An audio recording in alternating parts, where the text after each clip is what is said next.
Hello and welcome back, everybody, to Let's Play 35 plus years of Advanced Squad Leader. Apologies, I was not online on Saturday. Um, I just felt like it made more sense to spend time watching Summer Games Done Quick, which is over now, but always fun to see that in action. Anyways, today is Monday. It's a solo night. Rob is still out of action, which is fine. I am going to try and survive this survive this scenario. It shouldn't be too bad. So this scenario is FT-98, and then they landed. This is a scenario that takes place in 1940. As mentioned before, we're in the back half of 1940. Obviously, I could always just jump back to some earlier scenarios because there's over 1,000 probably scenarios, at least several hundred that I have not yet looked at or touched, or obviously the other doubles and whatever. From stuff like Poland in Flames to some critical hit stuff to Mannerheim Cross, which is a newer thing, to etc. So, with that said, this scenario featuring the Japanese against the French is kind of interesting and short enough that I wanted to take a look at it, and hopefully will not just kind of straight up lose or win, depending on your point of view. It also does mean that I am going to be having to refresh my mind a little bit on PTO settings. So if you haven't done jungle in a bit, this is probably a good scenario to look at and see where things differ and where things change and all that. So first off, special scenario rules and instructions here. This scenario is EC is wet. There's a mild breeze from the southeast. North is pointing up. Weather is overcast, so there is a chance of rain. I believe it's on a 10 or higher when doing weather checks. PTO terrain G1 or G.1, sorry, is in effect, including light jungle, which is G2.1. We'll look into exactly what changes that does. There is an overlay on here. Essentially, it is, 2/3 of the upper map, if not more. Beach slope is slight, which I don't think is going to matter because that is usually the default as far as I'm aware. Then we have the Japanese sniper does not get placed on map until is it not here? Slight slope. There we go. The Japanese sniper does not show up until turn 2 because by then the Japanese side will have landed, or presumably will have landed. Kindling is not allowed. Bore sighting is not allowed. And the Japanese are conducting a seaborne assault. This is G14. Contrary to G14.21, landing craft may enter play only if half or more of their portage points capacity is taken up by passenger units / equipment. And also, yeah, they should just say passengers, and equipment is misspelled. But I will give them some break because they're French. Also, they have a Japanese with 2 P's, which is interesting. Nonetheless, it is a very small scenario. This is 6 squads for the defender, 10 squads for the attacker, some extra counters here and there for sport weapons, leaders, and 1 solitary crew. Now, when we look at the quote-unquote the rules, because there are so many things involved here, the crew that exists is for the French. You're going to want to put that on the infantry gun because there's no sense having the infantry do that. When it comes to PTO terrain, now it should already count this modifier in because it's been selected. So there shouldn't be any issues with regards to vassal. When you make the change, it should change your orchards to bamboo, palm trees. And visually, that's like the biggest difference. I don't think there's much else in the way of physical changes. These buildings are huts, so they don't provide as much in terms of TEM, and they are hindrance instead of obstacles. Excuse me. There's also no roads, which is important. Bridges or fords. Again, doesn't really matter here, and we're not dealing with any streams. When we look at G2.1, so jungle. So there's two types of jungle whenever it comes to a PTO scenario. Technically, it's supposed to be specified, but I know there's scenarios out there that just reference jungle and don't say which one it is. Now, again, it should be that if it's not defined as per the rules, if it's not defined, it is considered light, and dense is where it's actually mentioned. The rules, 2.1, if not defined as light, the jungle is considered dense. So that's very important because, again, I would have imagined, like, unless you read G2.1, I don't think you would ever get that. You would just be looking around for scenario rules and whatnot. Now, because this is light jungle, essentially, I don't believe there's much in the way of change. Jungle is treated as woods, except as stated otherwise. So jungle is a 2-level obstacle. And then there are rules for dense jungle, entry, normal woods entry costs apply to entering dense jungle, which is not the case here. I'm pretty sure light jungle just doesn't change much. A lot of these rules are for the dense jungle, like fire groups and so on and so forth. We have bamboo, which broken units may claim a -1 DRM, which is nice. You can't enter bamboo without unless you do a minimum move or low crawl, or if you're exiting a tunnel or pillbox, or advanced versus difficult terrain. I don't plan on doing that with anybody, but you never know. It does mean that moves into these 3 hexes can be rather hard for the Japanese to do, which is great for the French. If you are in an interior hex, which I think the only one really to be concerned about is this kunai, and I'm just not gonna bother. I think this kunai hex might also be considered interior terrain. I don't think so, because it's not technically completely surrounded. So what else do we got here? Bamboo is level 1 obstacle, has +1 TEM.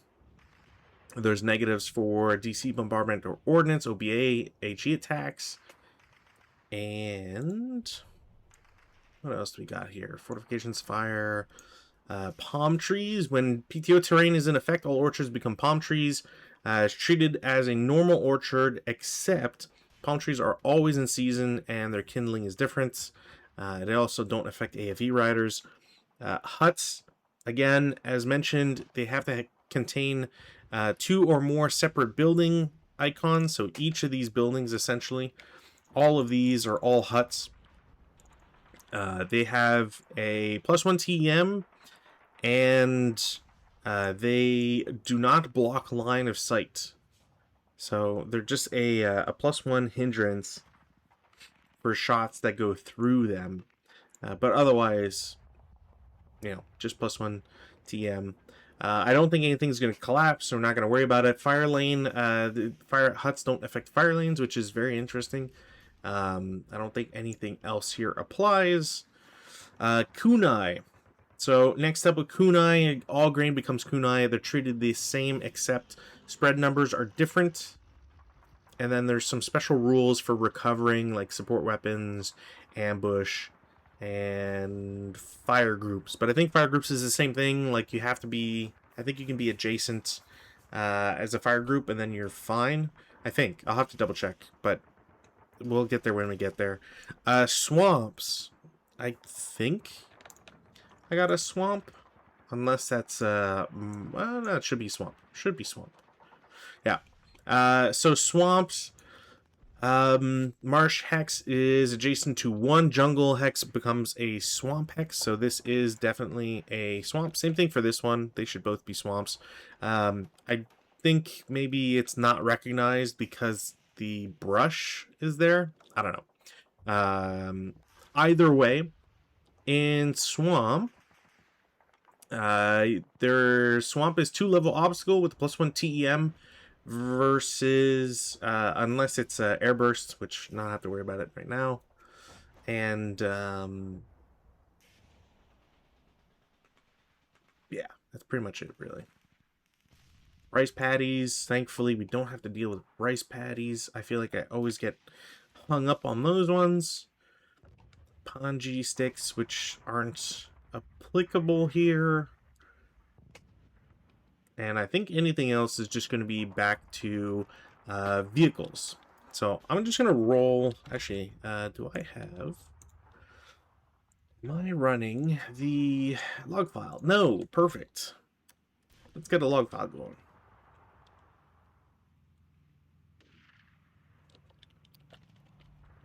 Perfect. Okay. So, we go to boats. Where the heck are boats again? Landicraft.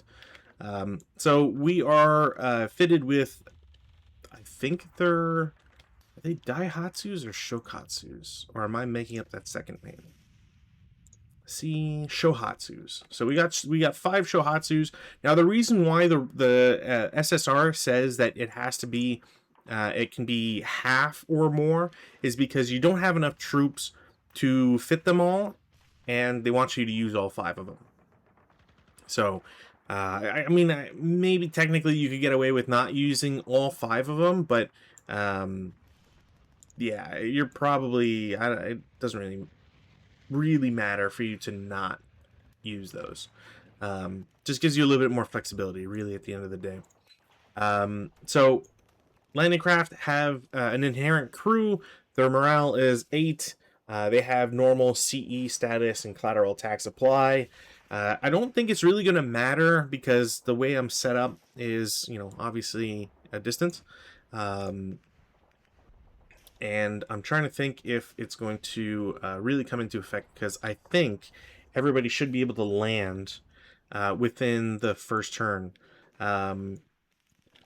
It should be specified that each vehicle, each one of these, must set up on the bottom board in an ocean hex that is 5 or greater hexes from any beach hex. Now, the beach hex is S2 as an example. S3 is shallow water, and then S4 is quote-unquote ocean. Yeah, I think you could also see S2 as hinterland, unless I'm thinking of S1. But hopefully that should... actually, you know what? I'm just going to look it up now. I'm pretty sure hinterland is that hex. HIL... Hinterland, G13.2. Where 13.2? Okay, yeah, it's a little bit further down. We'll get to it. Okay. So passengers, they're referred to as passengers, blah blah blah. Vehicles, if a gun or support weapon can be DM'd, it must be DM'd in the vehicle. Everybody has a morale of 8, so they're pretty hard to break. Passengers are considered button up through the armored target facing, which I don't think even matters here. I'm trying not to click on anybody because I don't recall who's in what, and I right now it doesn't really matter as much for shooting because I don't think anybody can shoot at them. But I'm surprised because I would have figured this scenario would let you do that. Maybe if I had had a guy in that hex, but regardless. So when it comes to landing craft, there's, we'll say, a bit of an unwritten rule to do things ASAP, because it doesn't make sense otherwise. And I think this is a great rule to look at and reference when people argue for things that are quote unquote like counterfactual. and say like, oh, well, that doesn't, it only makes sense to skulk as an example. Whereas the rules, because they say the rules aren't written to include quote unquote anti skulking maneuvers. Meanwhile, it does write stuff in a must do sense, while still being somewhat vague. So, you know, interpret the two how you wish, but I think it's an important thing. So landing craft can only expend movement points. They do so in and they can't be carried onto land, which makes sense. They're giant boats. Obviously there are some exceptions, but they're very rare. They have a normal movement rate of 1 movement point per water obstacle location, aka ocean, or shallow water. They can change their vehicle covered arc only during its movement phase and must expend 1 movement point per hexbind to do so. So changing your covered arc is not really all that great. If they, well, I'm not going to enter a location with a wreck, so I don't think that's really going to matter. And then we have stuff like aground, fast aground, mired, and beaching and unloading. So to get, again, some progress in here, the weather is not changing.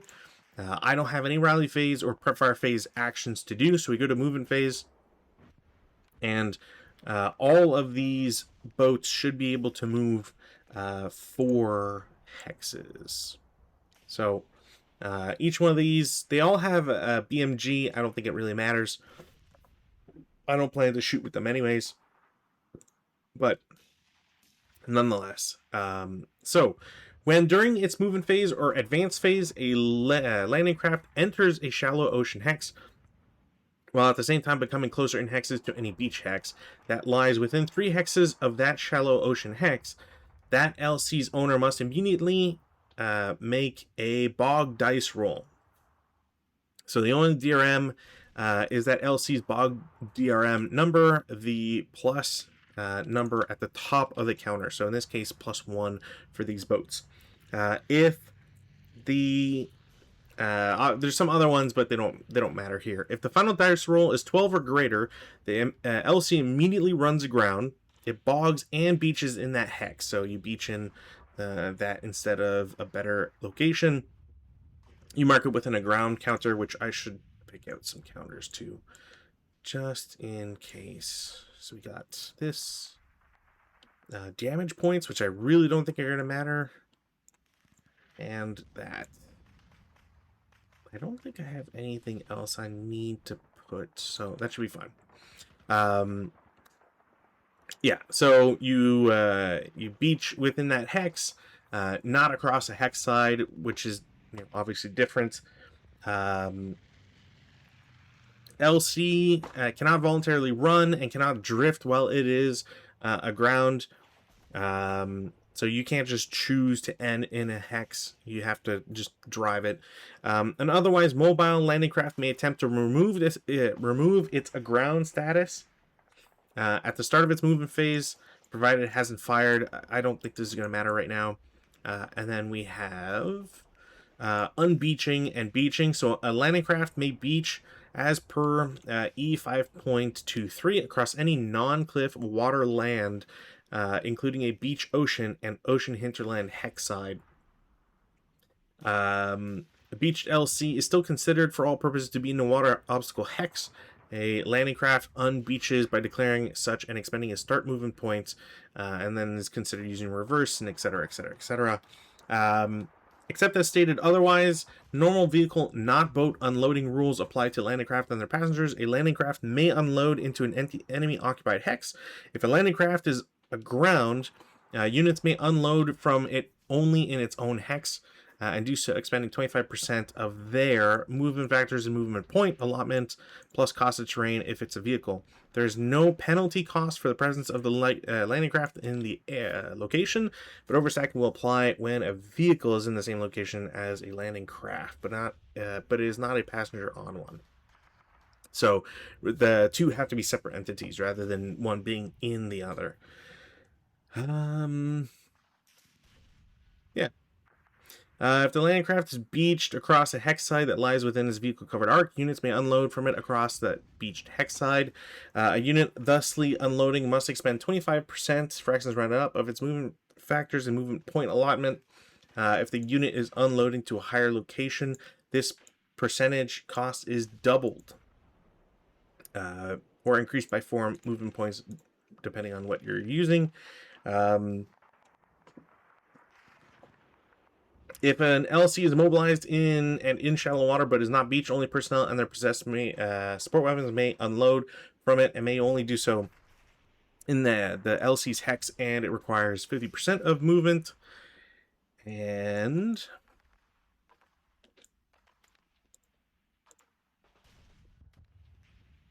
yeah, I think this is blah blah. We got ramp. These don't have ramps. If PP on the landing craft is underlined, it is not. They don't have a ramp.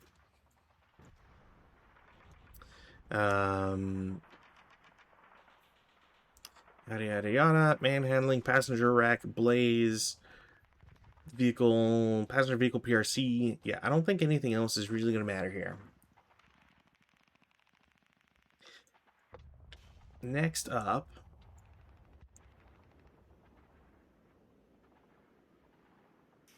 okay, I just gotta remember to get back to G32. So I just wanted to refresh again for E 5.23. So beaching can occur freely during the boat's movement / advance phase if it is declared as it enters any land or water hex containing any non-cliff shore hexside pontoon blah blah blah. So that it straddles the water landing. So this scenario essentially is built so that you spend 4 movement points to get into a shallow water hex, and then you advance to beach, is what I'm understanding here. So I kind of wish that I really wish that they had this, because essentially your troops won't be able to get out of their boats on turn 1, which is why the sniper arrives on turn 2. Pretty sure.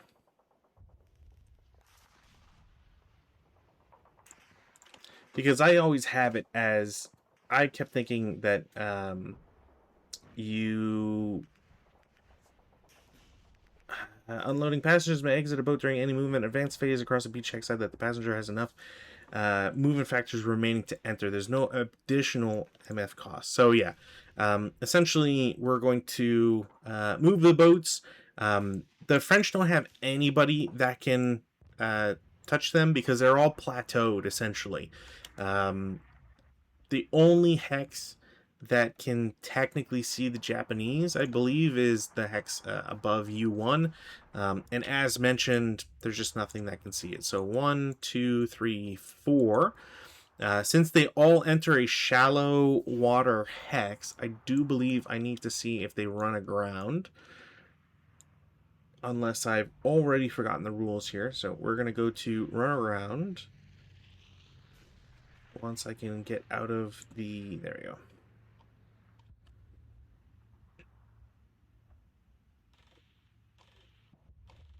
All the OBA stuff and everything. All right.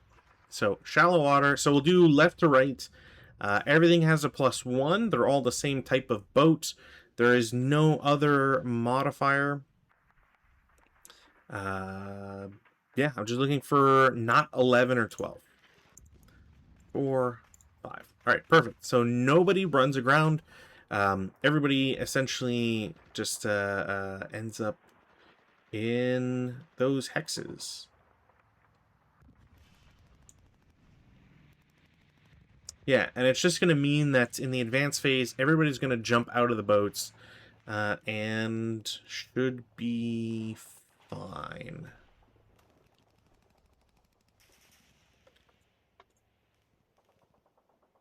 Unless it's really meant to be super punishing, but then you'd only have 3 other turns to get movement done, which is kind of crazy. I feel like this has to be how it works.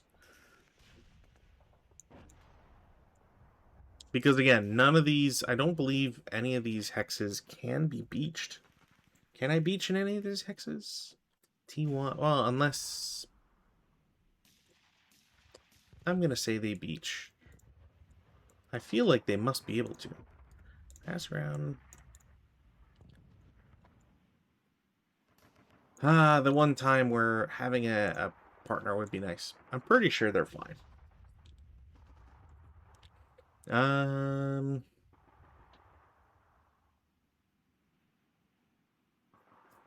Yeah, they're just not crossing a hex side. That can occur during only if heavy surf.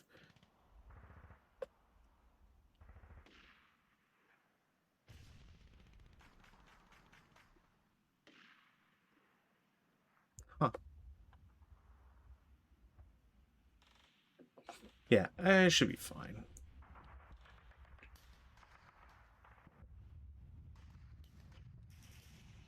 None of these guys are beached.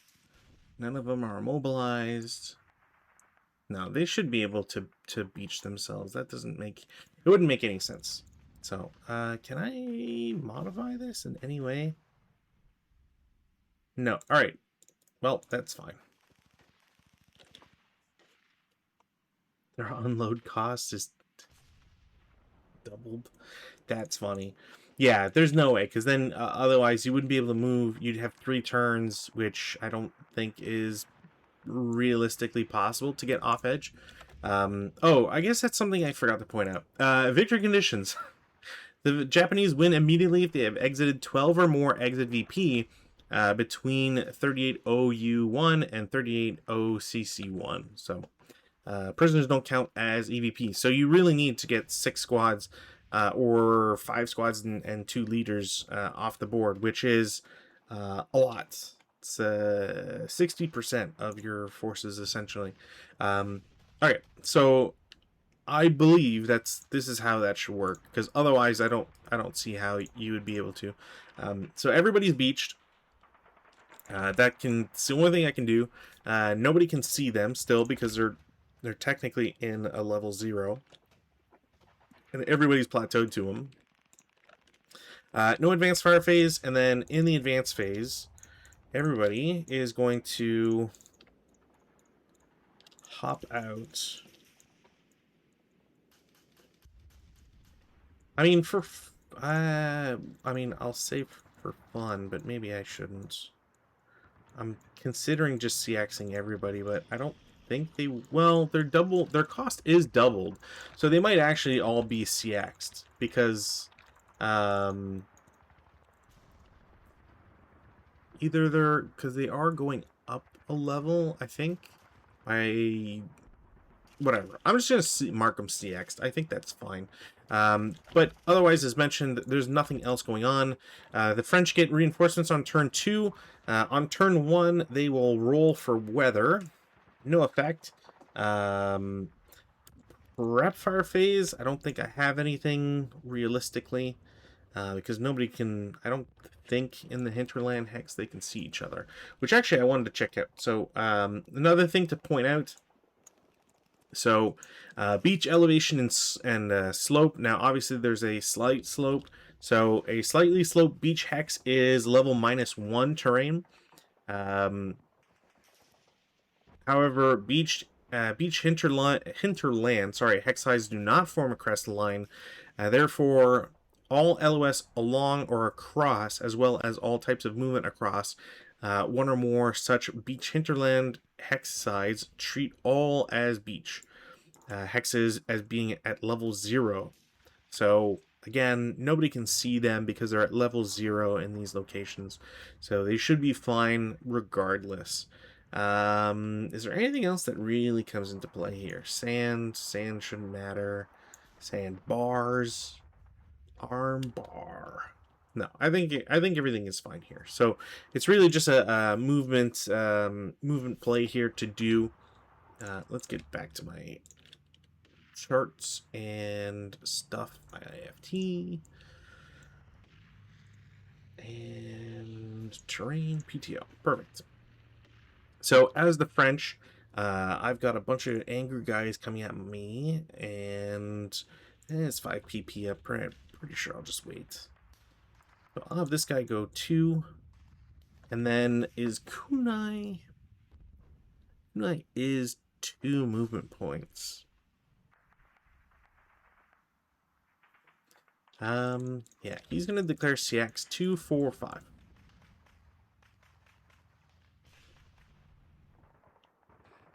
Yeah, it's brush, hindrance, yeah, okay. That's it for movement, unless I want to move these guys. I guess I could do like 2, 4. Huts has got to be 2, yeah. 2, 4, they get there, and yeah, I think that's going to be it. No advanced fire phase, no other stuff. You can advance there. Can I advance in jungle? Light jungle. 2 PRT. Yeah, there's no path. Big R, road cost, and T. Trail break. Alright, doesn't matter. So all those guys get there. You can go up 1. You're going to stay there. And yeah, that's it. No CC. We go to turn 2, weather, no change. Rally phase, no rally phase actions for either side. Now I got the fun stuff to do here. So, no prep fire. We'll go straight to movement. Everybody's going to lose their CX. Now, I can't see anybody, so I can't do any form of bonsais, which is a little unfortunate. And I need to get guys off of the board. So, what was the rule that it said about the slope? So everything... Yeah, all types of movement essentially cost double, which can be problematic. Which means this gang is going to pay 4 to get into into U10. They 1, 2, 3, 4. They will lose concealment because I will reveal a 7-0. I'll just leave them. Well, probably shouldn't. Just because. So they spot them. They get there to U9 for 6. The guys in V1 will go up to W1 for 2. They should lose concealment regardless. And yeah, I'll toss them into X10. Now, as they get into X10, brush. Or sorry, am I always... No, that's bamboo now. Yeah. Bamboo is an obstacle, so it can't be seen by at least one of those units. But I am still going to take a shot. TM is 1. There's no... It's not DC, it's not HE. And... yeah, so should just be a +1. So it's a +1 down 1, 7 on 6, which is a normal morale check. First squad's fine, and other squad's fine. Wow. Okay, that's not that great. 2 residual. Next up, I've got... what can I do here? We'll go 2, 4, 6. It'll lose concealment. This gang will do... oh, they can only do that. They can only do 4. Which, 1, 2, 3, 4, 5. Yeah, I don't think they get the full 6. I actually need to check in case it's blocked. No, it is not. Alright. So they will lose concealment. And then this gang is going to... I don't think they would lose concealment. Maybe. 2, 3. Can they see there? They can't. Alright, perfect. Yeah, so there's confirming the whole LOS stuff. So they can't be seen, so they get there for 3, which is great. There's no other things to do. I don't really think I've got any defensive fire actions to do. Advanced fire, I guess I'll take a shot at this guy. Why not? So it's a 4 up 1, no effect, no routes. We go to advance. In the advance phase, now I can technically go into there, but it would be a minimum move. So maybe not. Yeah, you know what? I'm not going to move these guys on the right. Over here, we're going to there and here. Meanwhile, you guys will split that way. You'll go there, and might as well. And then this guy is going to split. Got the LMG is going to get a little bit closer. That's all my moves. These guys might technically unbeach and then turn around and then start leaving the board. So we'll just take them off the board so there's a little less clutter. Also, sniper goes on, and that's 1, 2, 3, 4, 5, 6. Perfect. I actually do need to check. Did I put the sniper stuff in there? No, of course. And allied snipers 3. Axis. I don't think anybody rolled a 3. No. Nope. All right. Perfect. Whew. Okay. That's it for advances. No CC yet. Turn 2. I'm going to... I think I might just have them there. And then rush these guys over. And, yeah. I just have to try and get some casualties here. So, weather, because I apparently did not check. Weather, no effect. Prep fire phase. In the prep fire phase, I am going to have a 6 up 1 shot. Nope. All right. I didn't break the LMG, but barely. I'm going to have this unit target U8. That's definitely a miss. Yeah, okay. Wow, there's only 1 hindrance. Whoa, okay. Unfortunately, that is a miss. I believe I should get an acquisition. But, yeah, need an 8. +1 for hindrance. So not much I can do. Also, no rate, which is the bigger bummer, really, if anything. Otherwise, I might as well. I don't think this is technically +3, even though it'll be close. Actually, it shouldn't be. So it'll be 4 up 2. No, all right.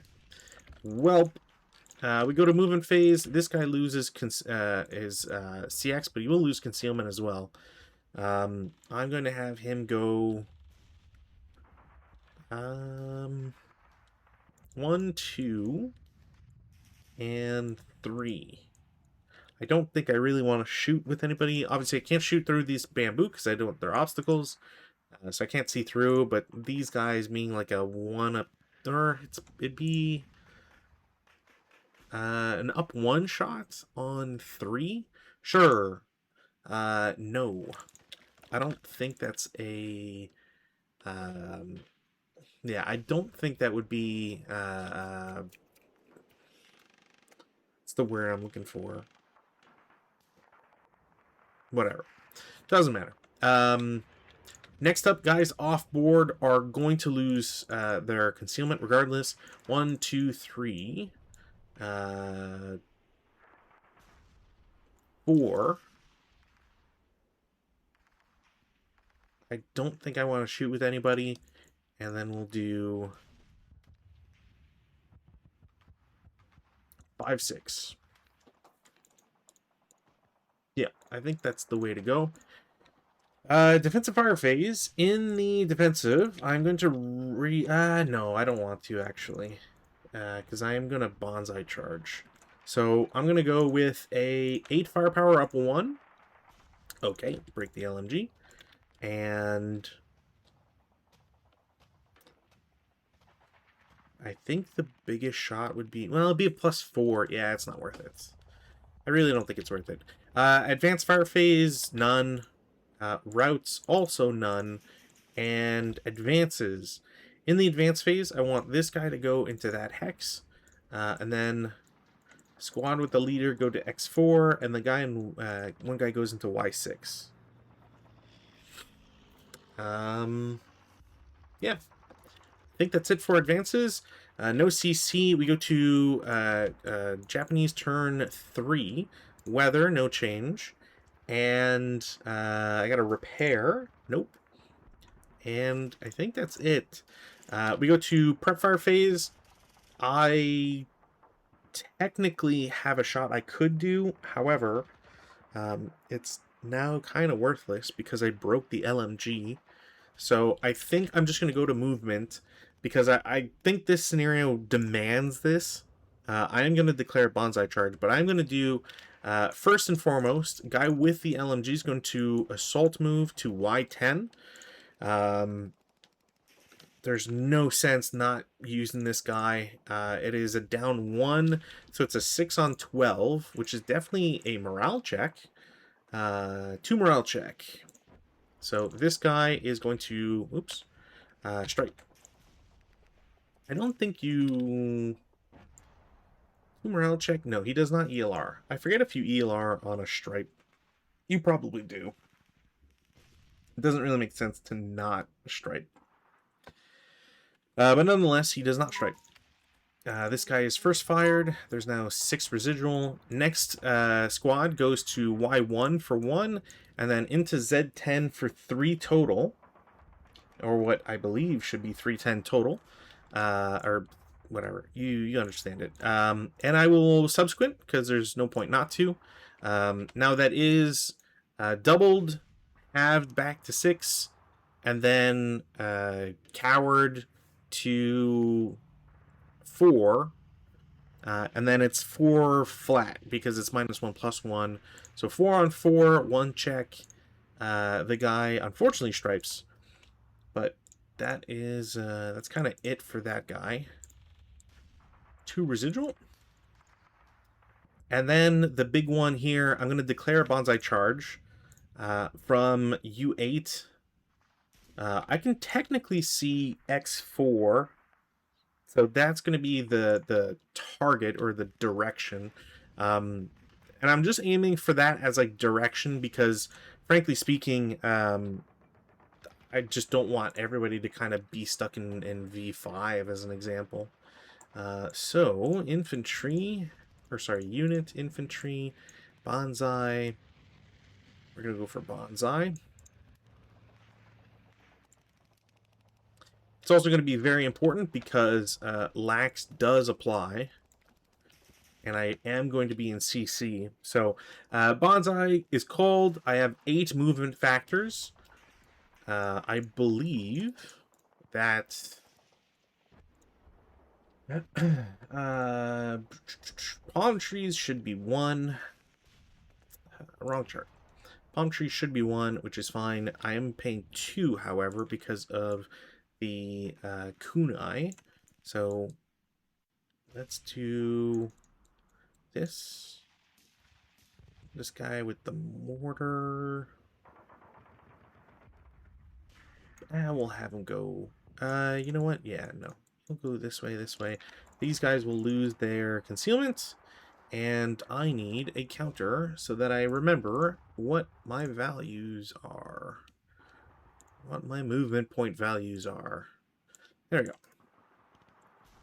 MP. I should also clone this. Is not. Of course, it's C instead. Change label EVP. Perfect. So movement points. I have spent 2. Do I want to shoot with anybody? Not particularly. I think my infantry gun I want to wait. Because I do have potential targets. So yeah, I think everybody's gonna wait because there's just better targets abound. So this will be another 2. These guys are gonna split because I would be insane.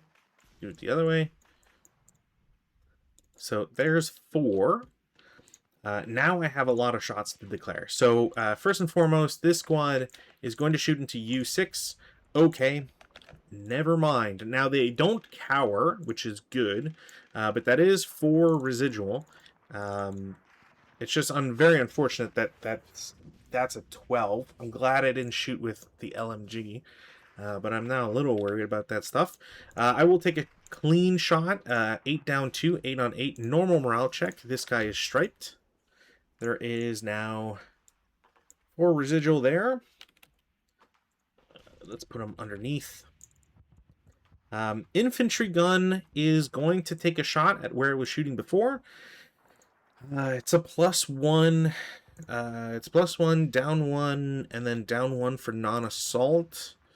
I don't think there's anything else here. Range is 5. That should hit. That is a miss.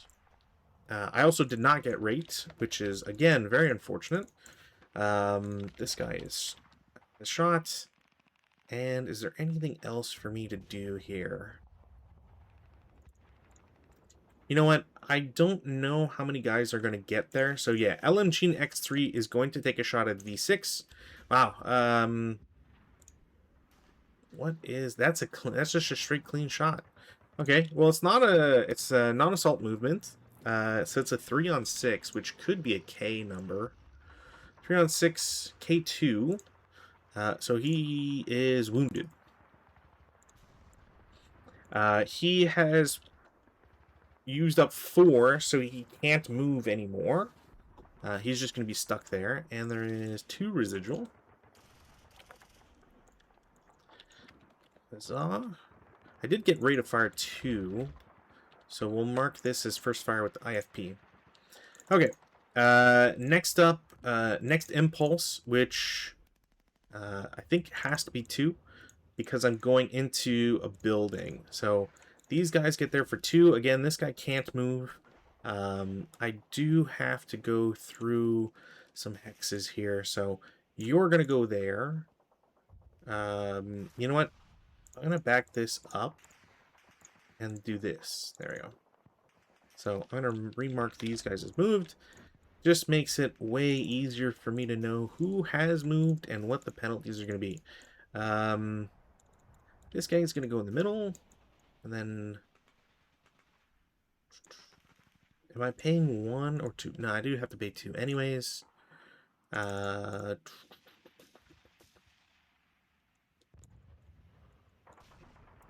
Woods or jungle is 2. Should be 2. Yeah. So I think these guys will go that way. And then next turn, well, there. I think that makes the most sense. Okay, so that's 6. It's impulse 3. I've got this guy that has to take a, I believe 4 down 1. So 3 on 4, which sucks. 3 on 4, 2 morale check. He is going to stripe, but not ELR. And these guys have to take a 2.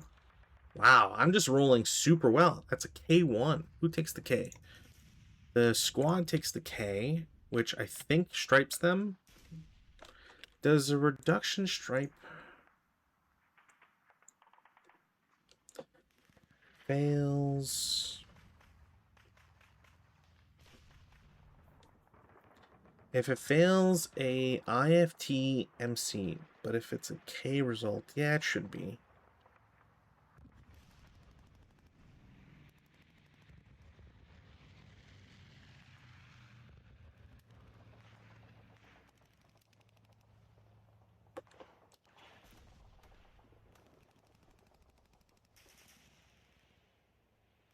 Why is it that it an attack break versus step reduction? Yeah, it should be that. Yeah, I believe that they will have. And then what was the check? K2, I think. K1, K2? K1, K1. 1 morale check. Alright, well, they're fucking the leader, really? Wounded. And then 1 morale check. He is broken. That's kind of... oh!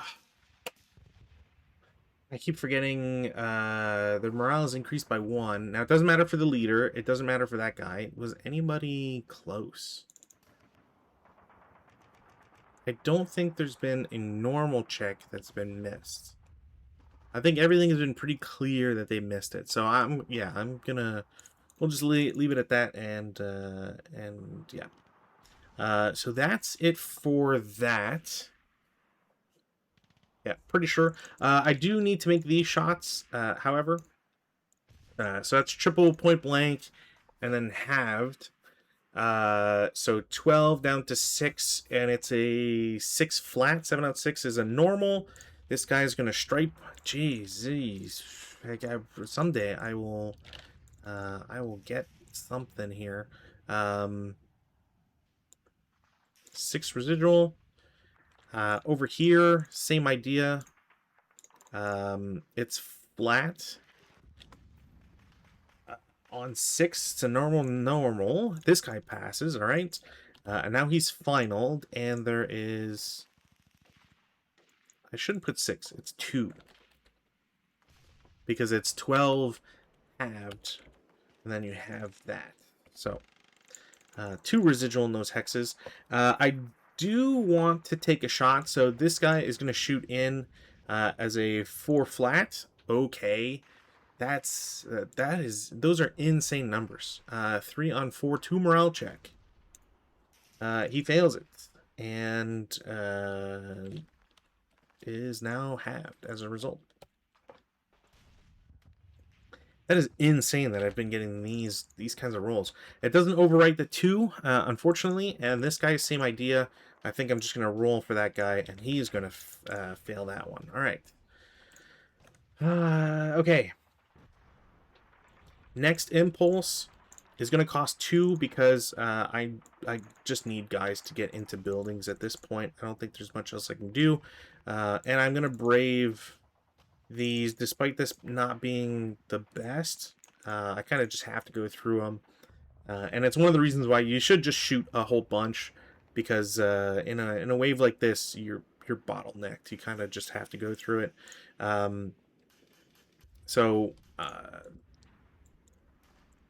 I do need to check if they have to shoot once more, though. In a bonsai charge, are you just instantly...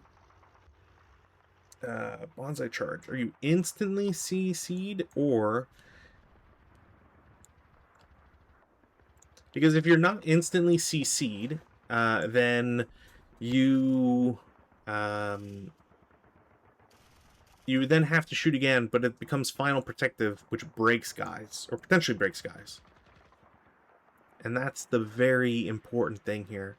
Blah, blah, blah. Lax for the rest of the turn. Yeah, that's not human wave. If you enter with a known enemy unit...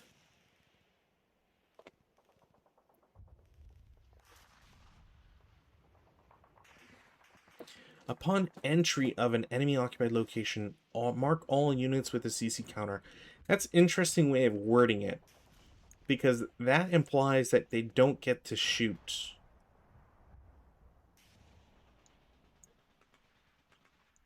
And I don't think that's how that works. 2, 4. Do these guys... In this example, it's the 3rd impulse. You must continue human wave. Side location or to forward will be marked with a range counter.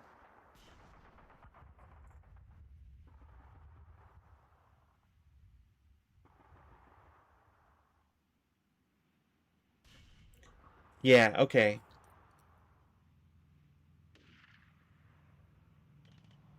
So they must use final... So from N3...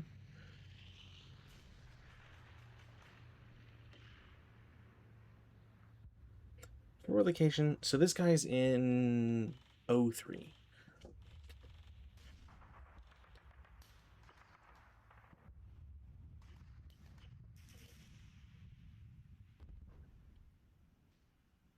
Yeah, so at the end of the impulse, the German squad must use FPS versus any new units entering O3. But only the Russian, only the new units.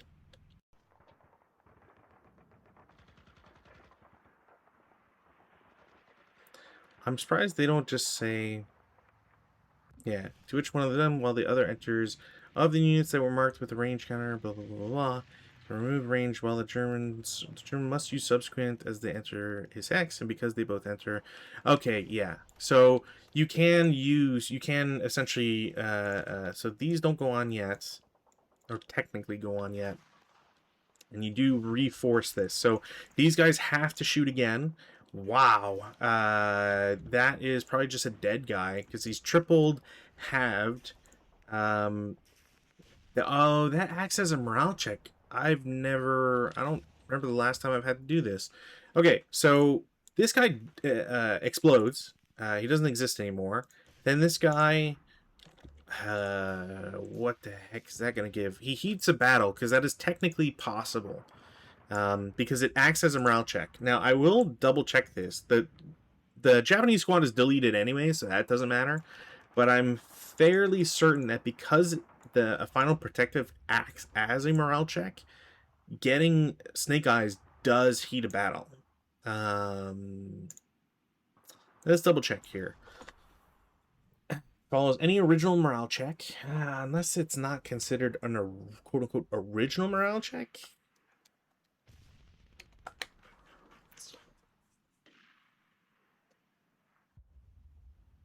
Heroes, creation, that's not what I'm looking for. Okay, let's go search Final Protective. Because I'm sure either I'm dreaming it up because I thought that was a really cool idea, which I still stand by, or it's in the rules somewhere. Final Protective. Obviously, there's not a thing that says Final Protective and then, heat a battle, but Final Protective. Only available, all usable, blah, blah, blah. Considerable risk. Whenever casualty MC or heat of battle applies. Yeah, okay. So, yeah, you can't get heat of battle off of it. Cool.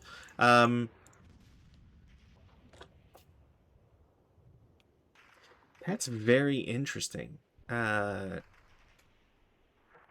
are technically 2 units involved. So I random selection to see if the leader or the squad gets it. So the squad gets it. So the squad rolled 7. They are French, so it goes up to 8, so they will battle harden. Do they get anything else out of it? No. So they just battle harden for free. Okay. That sucks. Next up, 4 down 1, I believe, for non-assault. He's fine. Over here, I have 2 squads. Huzzah. That is, again, should be a down 1 on 2, 7 on 2. I don't even think it's been, is it been? Well, they don't pin anyway, so no effect. And then over here, that is a down 2. That's a normal. The guy's fine, can't be pinned. And sniper. Doesn't activate, damn it. Alright. That's all 8. There's nothing else to do there. These guys instantly get marked. Defensive fire phase. Everybody's shot. There's not really anything for me to do. We're going to reset this to 0. We're going to mark Bonsai and take off defensive and residual. So advanced fire phase, I'm going to have these 2 guys shoot adjacent. That is, 4 up 1. Normal morale check. This guy fails it, but does not ELR, which is very important.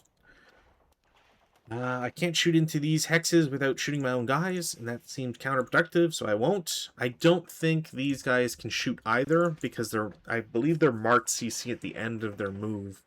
So it's not like a berserk charge. I'm pretty sure. I could be wrong on that one, but that feels correct to me. Over here, I'm going to have the wounded unit leave with the 7-1, who will go to T6, which they can do.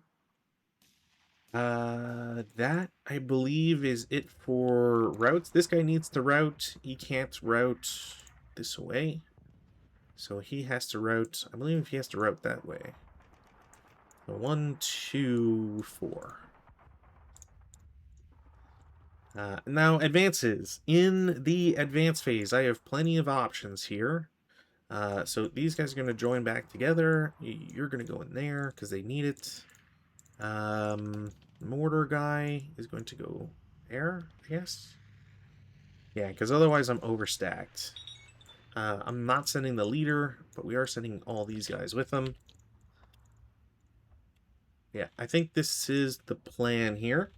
I don't have much else in the way of options, unfortunately. And if it doesn't work, then it's it might be game over. So that's it for advances. We go to CC, and now we have some action here. Now, because units were had arrived in the bonsai charge, they don't trigger any ambush or anything like that. As not to my knowledge, anyways. Again, you can't. You have to advance in and not.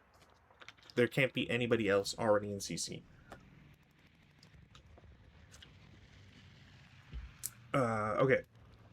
So, no CC. I don't have to worry about lags as a result, which is important. But otherwise, I don't think there's any special things going on here. So, I'll do the big one first, I guess. It is 7 to 5. I can't modify this in any way, shape, or form. It has to be 7 to 5. Which is not enough for a 3 to 2. So that's a 1 to 1. I can declare hand to hand. That is true. Let me see here, because I believe if I declare hand to hand, I will get a -1, and that's that looks really good right now. That looks really, really good. Where is hand to hand? Is it HTH or is it hand to hand?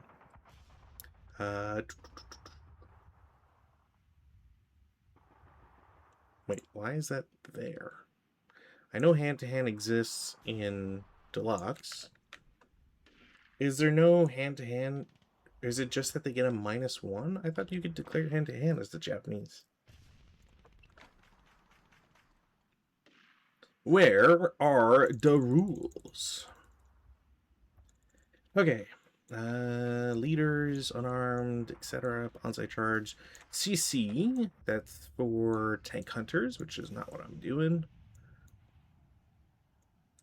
Bonsai charge, concealment, CC. Whenever one or more unbroken infantry is the attacker, and CC melee or ambushes, that automatically becomes hand-to-hand. Cool. So auto hand-to-hand. I don't know why there's no link that goes directly to it. And each Japanese hand-to-hand CC attack receives an extra -1 DRM unless everybody is pinned or unarmed, which is not the case. So I'm going to declare hand-to-hand in this one because, frankly speaking, 1-to-1 is really bad. The French can't really match it, and they don't have a minus, so thank God. Okay, so the French are dead regardless. I do think it makes the most sense to target the full squad and the half squad to get a 1-to-1, because I can't do it against the two big squads. So I will get a casualty reduction, so random selection, top squad, bottom. The half squad is dead, but so are the French. And then over here, same idea. I am going to declare hand-to-hand because there's no reason not to. I will not get it, unfortunately, and there's no reason not to pick a 2-to-1. Also, no. All right, cool. So that flips to hand-to-hand melee, and that is it for this turn. We go to turn 3 for the French. Weather, no change. I don't believe I rolled a sniper. What else do we got here? The French get to attempt a self-rally. They will not get it, but barely. The Japanese will attempt. They won't get their rally either. And then a repair does not come in. Cool. Prep-fire phase. In the prep-fire phase, I'm going to have the... well, we'll do the easy ones first. So 4 up 1. No. 6 up 1. Also no. And 4 up 1 against W6. Also no. Okay. Yeah, no. All right, cool. Infantry gun in Z6 is going to shoot at Z9. They're going to miss, but that is rate. So I'll take a second shot, and that'll be a miss and no rate anymore. So that's real big, bad. No movement, defensive. In the defensive fire phase, I am not sure if I can shoot a mortar from a hut. Am I allowed to shoot a mortar from a hut? I don't think so. I feel like there's just no reason for that to work. Bamboo. Where the heck is huts?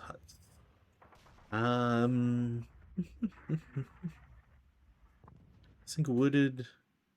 Yeah. Same things. Fire lane, heat bombardment. Setup, VBM. Collapsed. Backblast. Rain. No. Alright. That's a bit of a bummer.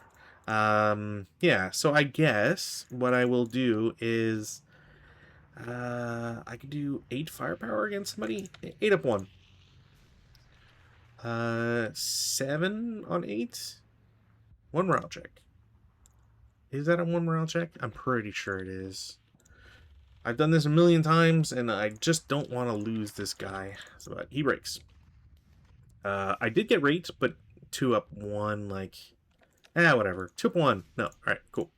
Over here, this would be a 3 up 2, because the leader is auto helping out. It's a pin test check. Pretty sure that's a pin test check. 6 on 3. If I had 3.5. Pin test check. Pinned, and he's fine. The times when you nerf yourself with a house rule. That can go away. That's going to be it. Advanced fire phase. Oh, these guys... 4 up 2. No. Routes. This guy's going to go back 1. Because why not? It's probably it. Shoot. I really don't have much I can do here. These guys aren't going to move. I don't really care to move the infantry gun. So, yeah, we'll just kind of stuck here. CC phase, this is still hand-to-hand. Now, technically, is it just in the attacker? As an attacker, do they get the -1? Or is it whenever... Is it just that they can declare when they're attacker? Yeah, no, they'll get the -1. Okay. So, same idea. The French are going to do a 2-to-1 in hand-to-hand, which that might reduce. 2-to-1, yeah, that is going to reduce.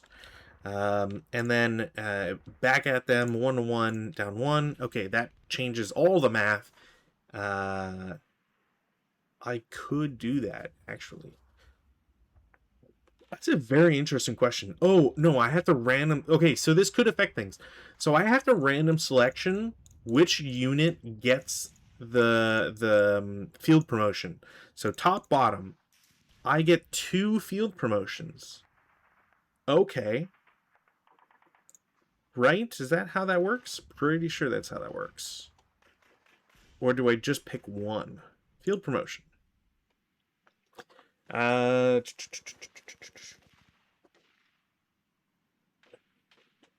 Anytime an MMC attacking in CC rolls an original 2, you make an immediate. If this result creates a leader, yada yada yada.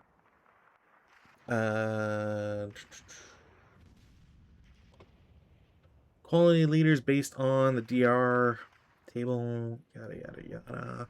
If more than one type of MMC made the CC attack which created leader, MMC with the highest BPV involved is used. If necessary, use random selection to determine which MMC that leader defends with.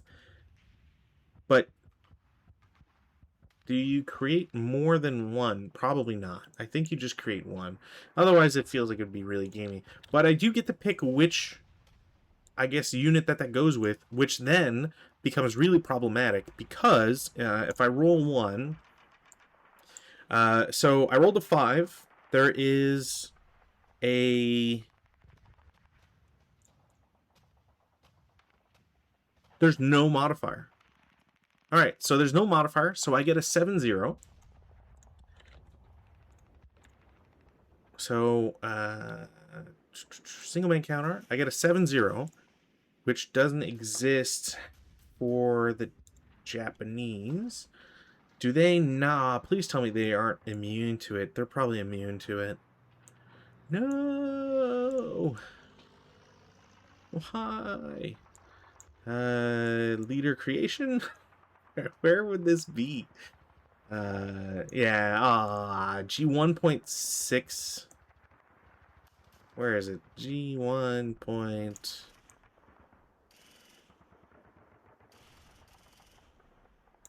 Morale. Japanese are exempt. They do not disrupt morale level. Cannot create leaders. Boo. God, that sucks. Because then that I would have added them to the 237. It does changes this so it's no longer a 2-to-1. It becomes a 3-to-2, which then prevents this guy from dying, but the other guy dies.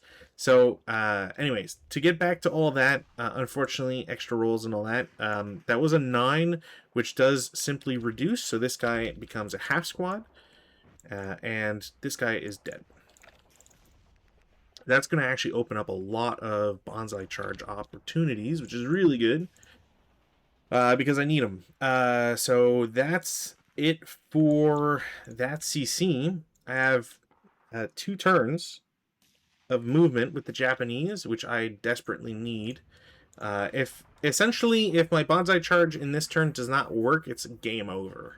I think is how it's going to work out. So rally phase actions. This guy just doesn't get to rally. I will attempt a rally. Okay, fine. I can't generate a hero or a leader.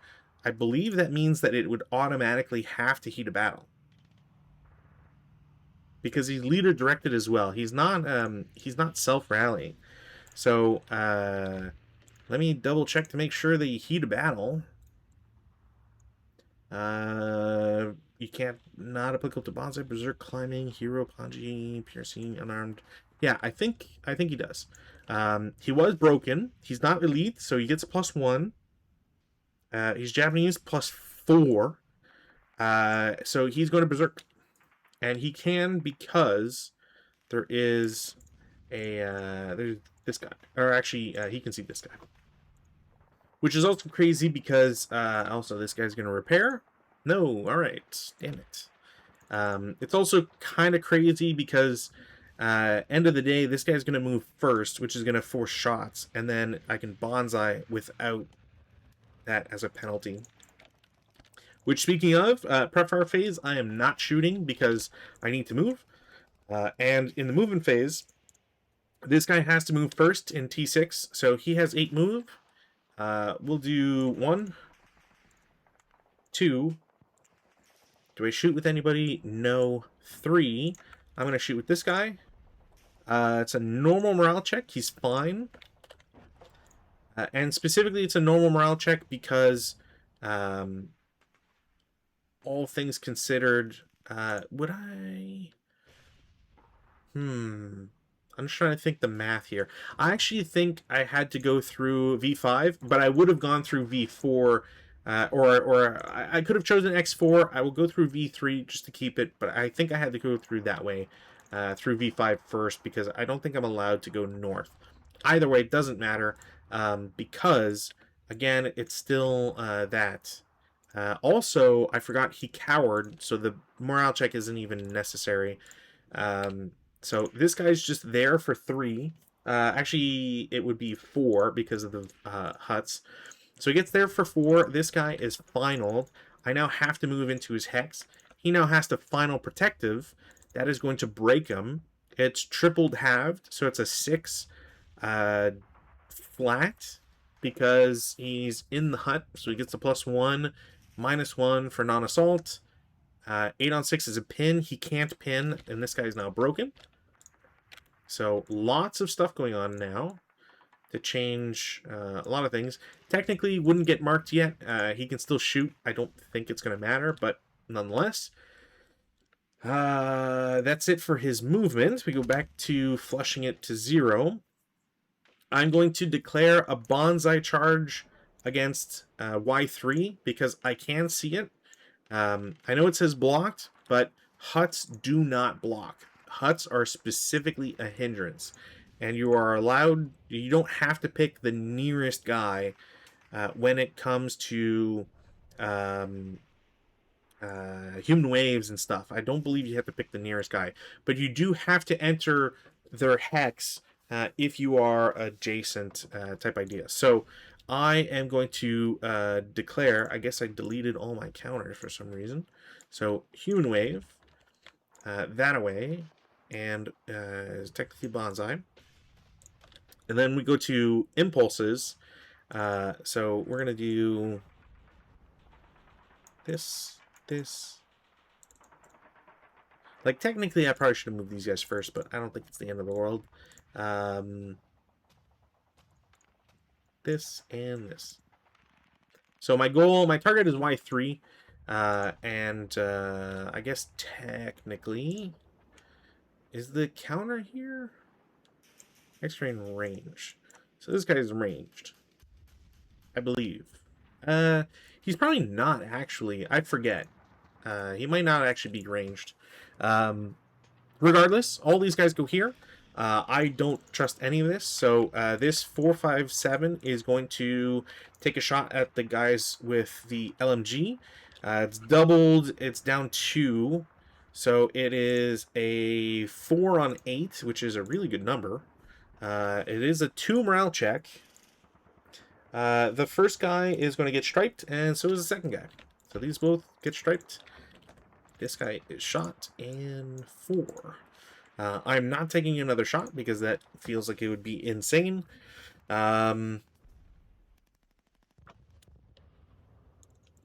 Infantry gun takes a shot. No. Would that be a no? I think that's still a hit. No effect, but I think that would still be a hit because it's non-assault movement and open ground. So because I'm using the 2-hit table, I believe both would apply. So it's an automatic down 2. I probably wouldn't get well, I would get point blank range as well. So yeah, it would be -4 or whatever, at least 3, and that would be enough for it. But 9 on 37 short is, yeah, it's 4 firepower, so no effect and no rate. So that guy's fine. There's technically 2 residual, I believe, and that's it for movement. That's it for that. Nobody is paid more than 1. We go to the next impulse. We'll take off our movement markers here, and we're gonna be crazy here. You're gonna go in there. You can go in here. 237. No, I don't want him to do that way. You go like this, and you go like this. Yeah, I don't want to. Yeah. This is the way to do it. Okay, so that's 3. So they get there. These guys must shoot. So, huzzah. 11, it's tripled, halved. That's 6. 6 flat, no effect. These guys are finaled. We get to mark them with the CC. Over here, same idea. They have to shoot. Wow. I believe that's still tripled halved. So it's 3. 3 on 3 is 2 morale check. Striped. Does anybody else need to do anything? No. I should at least mark this with residual. One residual. I don't think it's going to matter. Same thing there. I believe that's a 2. Okay. So that's 5 points. And then I'm going to do... You go here. You go here. This flips this guy. That's 5 points. They might have to all actually... Well, I could technically enter again. Ooh, if I enter again, I might have to do that, actually. Yeah, so that's 5. We take off the movement, and then these guys are going to go in. You're going to go in 4. I've already got 2. 6. Yeah, I need to do this. They're both going to go in. It is going to force a final protective. This guy's pinned, and this guy breaks. It is still a tripled halved flat. So we've already done it. 6 flat. It's going to be Pintash check, excuse me, which doesn't do anything.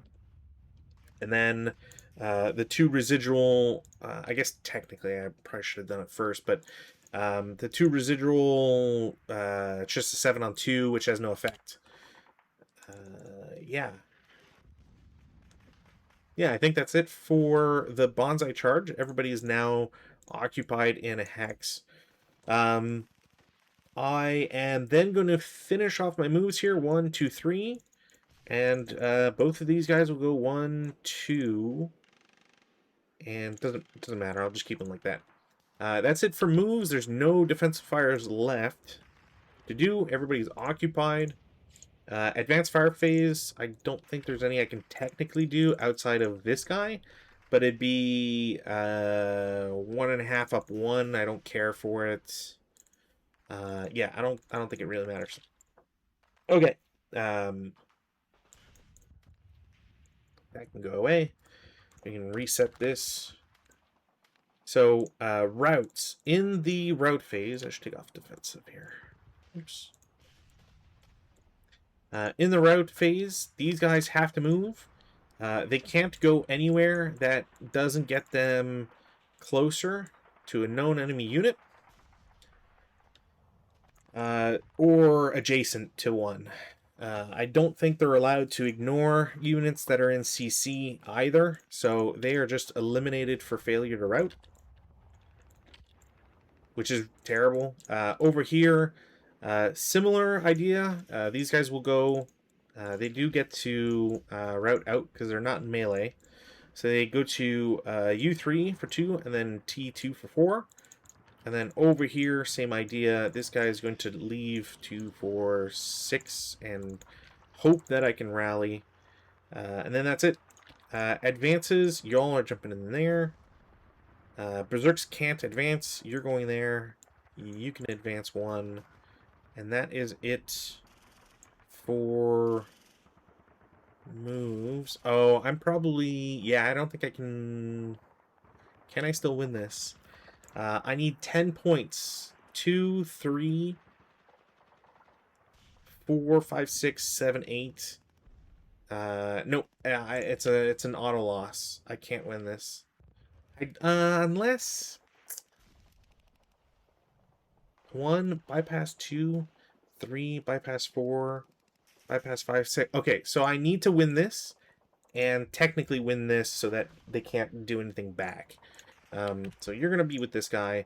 Okay, so this is going to be hand-to-hand because there's no reason not to. This is going to be hand-to-hand because there's no reason not to. We'll start with the X4. So in X4, it is 2, 4, 5, 6, 6 to 1 with a -1. Yeah, I needed 13 or less. Well, technically 11 or 12 or less. This guy will shoot back at... it doesn't matter. I'll pick the leader and squad. And half squad. It doesn't matter. We'll do squad with the LNG. No, because that guy is 1 to 4 with no modifier. So he's dead. That goes away. Over here, no ambush again because they already are in CC.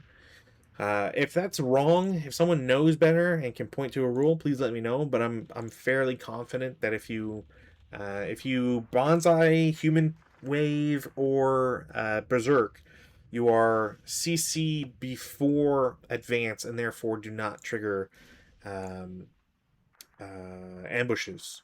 The reason why bonsai does force lax is because you can still be you can have spent your entire move to get adjacent to a unit, and then you would still suffer those penalties in advance, but not for already being in it, as far as I'm aware. Anyways, over here, 3 to 1, needed it. That'll be a kill. I will attempt a 1 to 2 here.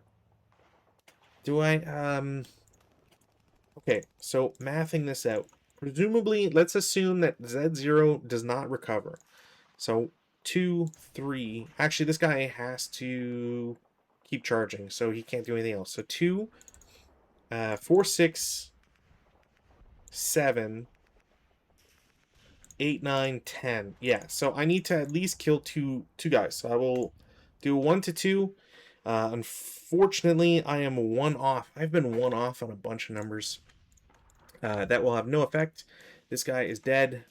I don't believe I rolled well enough to kill the gun.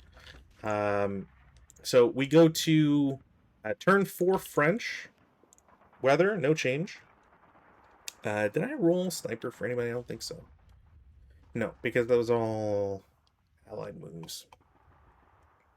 Or allied shots, sorry. So rally phase. I have 1 chance at this, essentially. I think this guy's my best shot. Didn't get it. And that, I think, is just game by default. So we go through the turn. I don't care to shoot. There's no reason for me to shoot. Everybody is broken. We go to Japanese turn 5. Weather. No, it does change to rain, I believe, because it's overcast. Overcast. E 3.5.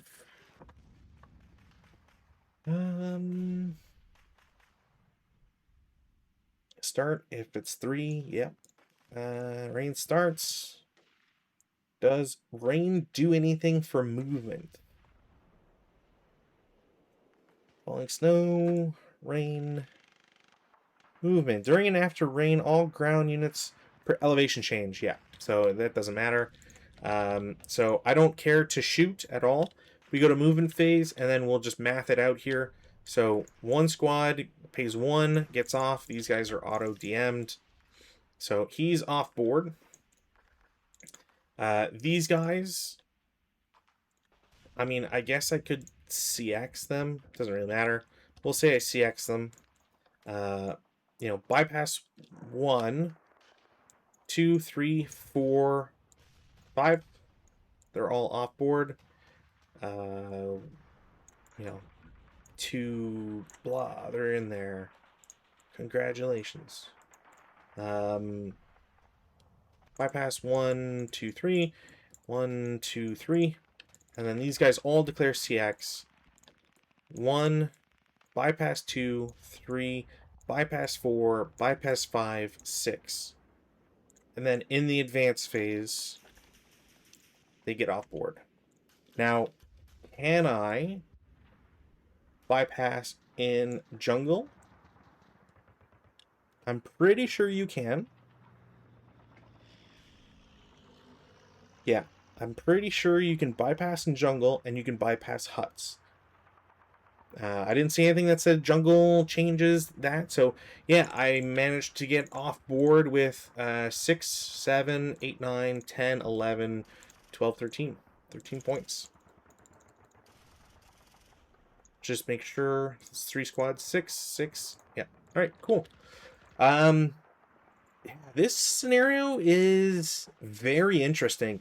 I actually, yeah, I think this is a scenario that you just have to not give up on. Don't get too down on your luck if you lose a unit or two. I can't imagine that. I can't imagine that you can't beach on turn one, because otherwise this scenario is impossible. I think you have to be able to beach on turn one, because otherwise your turn two is you're reduced by half, and then that kind of makes it so you can only get on like this side of the board. I don't know. It doesn't really make too much sense to me, because then yeah, like your movement to get off board is kind of just crazy through here. I don't think it's possible. So yeah, I think the move I did where I got into, S3, and there's technically some of these hex sides that are, I think you're allowed to beach through there on turn one. Otherwise, yeah, I just don't know how it would work. But that being said, hopefully I didn't do it wrong, and I'm not just like, gaslighting myself into knowing or not knowing the rules on boats and beaching. I do think the balance for the Japanese being French reinforcements coming on turn three, and the balance for the French being to replace an 8-1, a 7-0 with an 8-1, and adding a 2-4-7 half squad. That's actually not that bad. The 8-1 might be a little strong. It might be a little strong. You are simply replacing, so you're not gaining a leader, which I think is also quite important. And then they landed. Let's see what ASL Sierra Archive puts this. Wow, the French have overwhelming 12-2. I can see it. I think you have to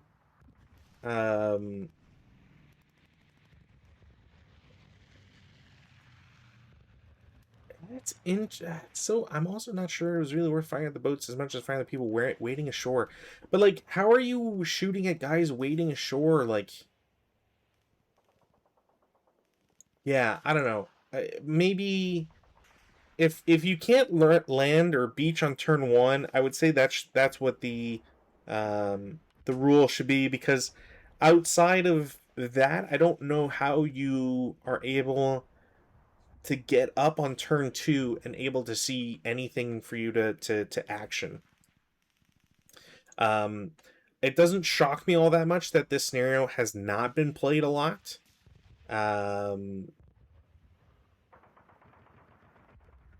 Yeah, like 2009. This really come out in 2009? 2008. Yeah, for a scenario that's been out since 2008, criminally low play count. I will put that out there. I don't think that the boats are imposing in terms of like learning the rules. Obviously, it can be a little complicated. I'm certainly not, the be all end all of understanding them. Not yet, anyways. But I don't think it's super complicated, and I think you can afford yourself, a little bit of leeway if you're playing with a friend.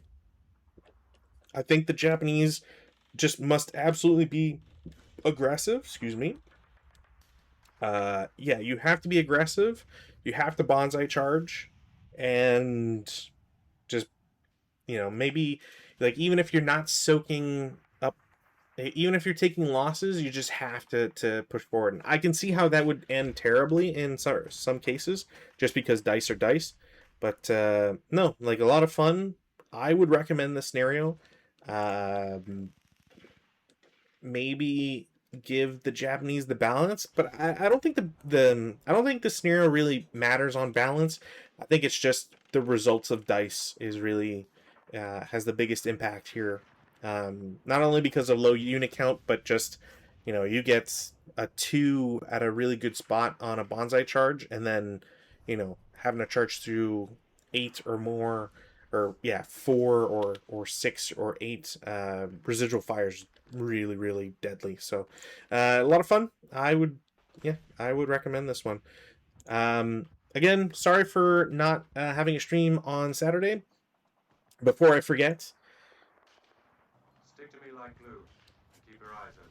Thank you, Wrathchick, for the follow. I'm not sure if I'm gonna have a game this Saturday. I think I've got a friend coming to town, wants to do some stuff, so I might not have a stream. But if things fall through, then I will be around to have a game, and hopefully you can join me either then or next Monday.